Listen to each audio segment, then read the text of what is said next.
Libota moko ukumana kukapana tezideli liso mawe tondine iponela ego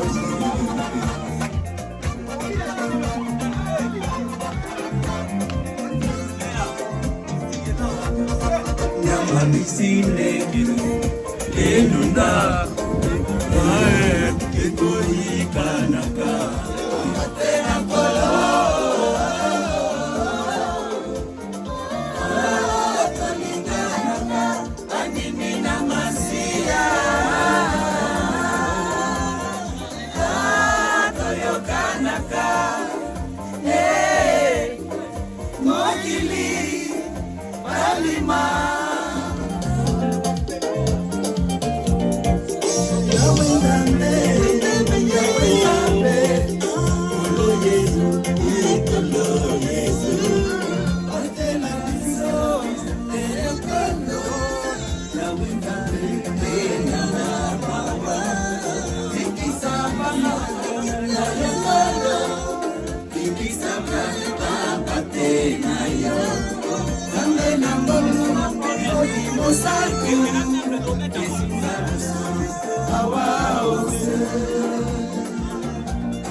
bino mona bo se donaka et puis vous êtes inspiré quand ndenge bino bo kendo to kendo.